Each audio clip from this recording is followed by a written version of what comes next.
What starting 11 should Ruben Amorim pick to save his job as the Manchester United manager? Well, we have constructed two teams, one that we want to see, which is in a 4-3-3.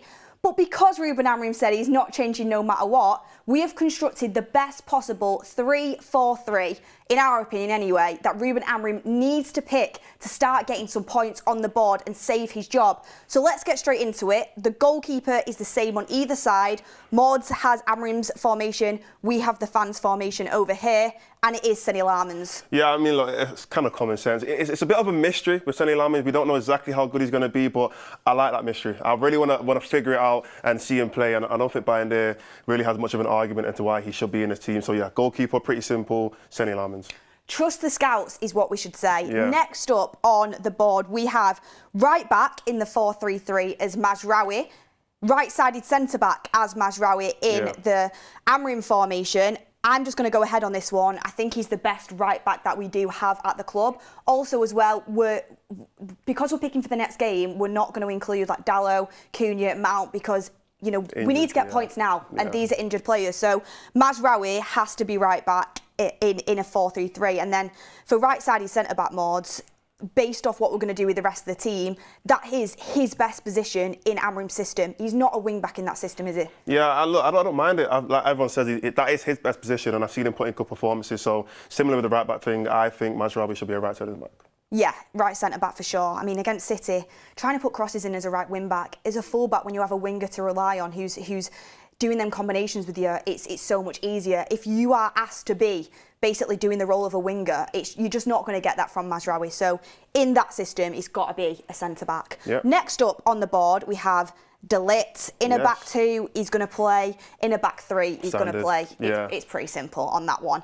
Next up on the board, we have Leny Yoro. We've both gone for him as a centre-back on here. Left-sided centre-back in a 4-3-3, but also the left-sided centre-back where Luke Shaw has been playing in the Amorim system. What's made you go for that? You know, I think he can play on either side, whether it's left-sided centre-back or right-sided centre-back. Really, it's just about a combination of the fact that we have Mazraoui in this team. Obviously, Dalot's not available, certain other players are not available. So I think Leny Yoro can play both sides. In my opinion, I'm not like against Luke Shaw playing, but I just feel like Leny Yoro is the better. I'm more confident in Leny Yoro every single game, and I think in the back two, he's one of our two best centre backs. So I think he goes into the team regardless of where he has to play. My question for you is, Maud, is De Ligt and Yoro a strong enough centre back partnership to play in a back four?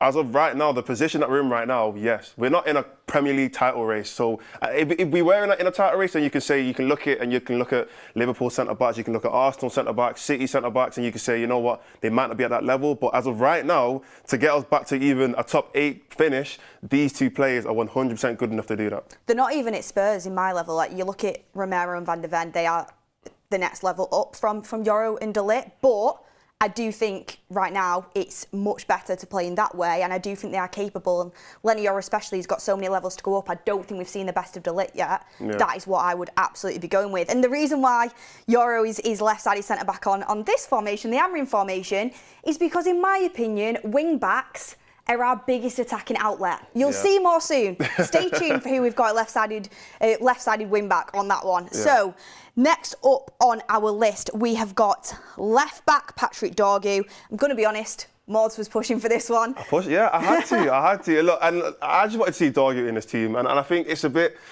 I feel like he's been a bit done dirty by certain fans. Everyone's a bit critical of him, and I can admit, going forward, crossing, he's not the greatest. It's definitely something that he can work on and he will improve on. It's not an impossible attribute to improve on. But I just think in a back four, he's not having to do that as much. You know, he's going to be relying on a lot more to do that in a 3-4-3. But as a left back, he's not going to have to do that as much. So I think it kind of takes away that weakness in his game. This is why I accepted putting him at left back, and I'm kind of with that. In a back four, obviously, you're going to need your left back to be up and down, up and down. You need it from your wing back as well, of course you do. It's a very demanding position.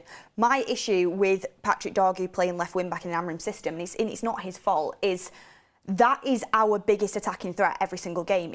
He gets the most of the ball in the attacking third. It's the wing back, so Mazraoui against City and Dorgu, they have the ball a lot. But you're expecting like Gakpo, Salah, Saka-esque crossing ability and, you know, attacking output from a young player that's coming from Lecce that has got 1 assist so far in his career, I think it's a bit unfair to expect the attacking output to mainly rely on a player like this. I think defensively, he's absolutely capable. In a back four, I would trust him. I think defensively, he's done really well. He's got the energy, he's got the aggression to get forward. Unfortunately, I just don't think his decision-making and his output is anywhere near the level that we need to be scoring goals. So in a back four, when you've got the likes of, potentially Acuna with you or an Ahmad with you, yeah, they're going to be the ones that are going to be bombing in the box. Of course, you're going to have 1-2s with them, but it's not just solely you that you're really relying on. And, for me, if you have like Patrick Dorgu higher up the pitch than Bruno Fernandes, which is what's happening currently under Amorim, it just doesn't make sense. Your best playmaker and then Dorgu who hasn't got that output yet. So in a back four, absolutely. In a back 3/5, I've gone with Ahmad right wing back because I know people question maybe if he's good enough defensively, but in that system, your wing backs, again, they're so important to your attacking play. Ahmad is literally a winger and he's scored goals from that side. Our goal ratio is better when we have a winger at wing back playing in that system. So for me, it's a no-brainer to have him there. 100%. I mean, let's move on to the next one. Let's move on. Casemiro, both gone with him in a 4-3-3. Obviously, that's going to highlight getting more midfielders into the team, which is what we need, which is what the fans want. But even in Amorim's system, he's got to play because I think he's probably our most consistent, deep line midfielder. Yeah, and even in the City game, I was a bit surprised why he didn't even play it, and I feel like Mistake. Look, I'm not going to say we would have won the game or anything like that because we don't know what would have happened, but I just feel like we would have been a bit more comfortable, a bit more confident on the ball if Casemiro was playing over one of the other midfielders. So yeah, I think he has to be in the team. Next up, we have got here Kobbie Mainoo. No matter what your formation is, your formation isn't right if you're not fitting this guy in. Look, and people say it's player FC. It's not. He's just that good. He's our best midfielder. He's just that good. And the thing is, not even touching it too long because we already know how good of a player he is. But especially in a 4-3-3, we saw what he was capable of doing in his first season. That was his first. Player. Yeah, arguably our best player, one of England's best players in the Euros. We know what he's capable of doing when he's in a 4-3-3, when he's around other players that can also play football, when he's been given the confidence and the license to even go forward and push into the box and finish. He's such a special and talented player. So I think Kobbie walks into the team. The most balanced midfield we have currently, and we need midfielders and we need to invest in the midfield. I can't believe we went through a transfer window and not investing in the midfield. We have not invested in the midfield for too long in quality players. I mean, the most balanced midfield this Manchester United team has is a Casemiro, Mainoo and Bruno 3-man midfield. It's the most balanced midfield we can put out, but even in Amorim's system, Bruno Fernandes, we all know, is not a deep line midfielder. I mean, reports have come out, I don't know how true they are, that Bruno isn't even happy playing there. He's your most creative player, and you're asking him he wants him to close the spaces and he wants him to pick up the ball and use his technical ability to do that, but you're left exposed so many times. Kobbie Mainoo can do both, in my opinion. So Amorim needs to open his eyes and get him in the team. Watch the show. Next up, we have... Okay, so in the 4-3-3 system, like I said, most balanced midfield, Casemiro, Kobbie and Bruno. So that's what your 3-man midfield is there. You have to do this one. Left wing back. Okay, so people might be asking, Beth, why have you gone with Dorgu in a back four, but as a wing back, you're not putting Dorgu in, you're putting Luke Shaw in? I'll try and answer it very, very quickly. Like I said, Dorgu capable defensively in a back four, physical, you're not relying solely on him for attacking output. Luke Shaw is our best left-sided crosser. What are we badly lacking in the box for our striker? Crosses coming in. Who gets the ball the most in the attacking third in an Amorim formation? It is our wing-backs. If you're going to have anyone in that position crossing balls in for Sesko, I want Amad Mbeumo on the right and I want Luke Shaw on the left because his crossing is the best in our team from that angle. And people have questioned whether he can stay fit there. If he can't stay fit there, okay, maybe we go into the market. I mean, we should go into the market anyway. Or you get Dorgu there if you need to. But he said himself in a recent interview, he's told the manager that's his favourite position. He thinks it's his best position. So that's why I've gone with it. Argue amongst yourselves in the comments. I'm sure there'll be many that come for me again. I've got a slightly different opinion, but I mean, you already know my opinion anyway. Would you go Dorgu? I just think with Luke Shaw, what he brings offensively, he might lack defense in the sense of if he's going forward just as much, he won't be able to come back just as much. I don't think he's got that in his tank to be able to do that. And we saw Dorgu against City get caught out defensively because of the way we were playing. I can only imagine Luke Shaw getting caught out even more defensively because he's not as quick and he hasn't got as much of an engine that Dorgu has. So I can just see the defensive-wise, the way this system is set up, Luke Shaw's being exposed a little bit more. Maybe the answer is to just get a new left wing back in that can kind of be the senior to Dorgu and help. I'm not writing Dorgu off, he just needs to develop and there's so much pressure on him. But that's also another reason why we should play that system. But anyway, next up we have right wing. Yeah. This is this guy's bread and butter. He is a right winger through and through. He can play as a right 10 because he's that good, but his best position is a right winger. He came into Manchester United with the most successful crosses in the Premier League out of last season. Give that to Benjamin Sesko in the middle. Yeah. And then, but you still have to play him in an Amorim system as well. He's our best attacking player right now. Yeah, I mean, like I said, there isn't really much to say about Mbeumo. He's our best player, best attacking player. Probably going to get most of our goals for the first half of the season, I can imagine anyway. But yeah, there's not really much else to really say. He walked into the team in any formation that we play. And then the left wing slash left-sided 10 role is an interesting one because Amorim's going to have a massive headache when Cunha and Mount are back fit because we were thinking, should we do this injured? Should we do it with fit players? But Amorim needs points now. We're not putting injured players in.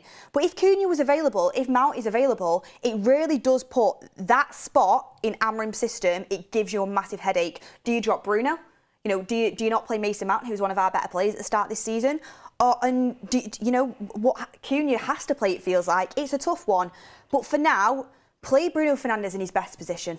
Yeah. Play him in his best position, allow him to be creative and get us goals from that area. And I think that is Bruno's bread and butter. That's where he should be playing. And then people might be thinking, Ahmad on the left wing, have you lost your marbles? Well, no, we're playing a 4-3-3, so we need a left winger.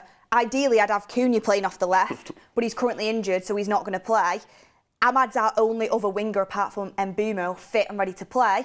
He's got a great left foot on him. We're talking about providing service. Let's whip some crosses into the box. Yeah, no, I agree. I mean, in terms of Bruno, he's a captain. You kind of can't leave him out of the team. We were debating it, Cunha, even like Mount has had a better season than him so far.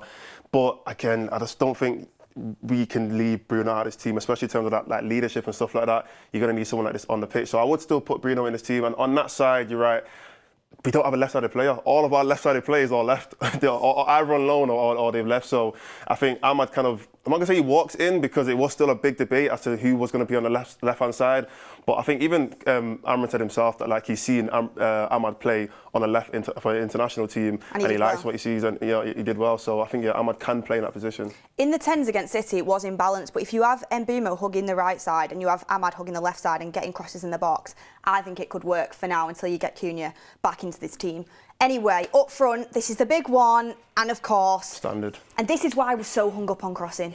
Because I'm already seeing this guy's name get dragged through the mud, and it's just not fair. If he would have gone to Arsenal, Newcastle, whatever, I reckon he already would have scored goals. He's in there looking for service, and we're not getting service to him. Give him some opportunities, allow him to get a shot off, and...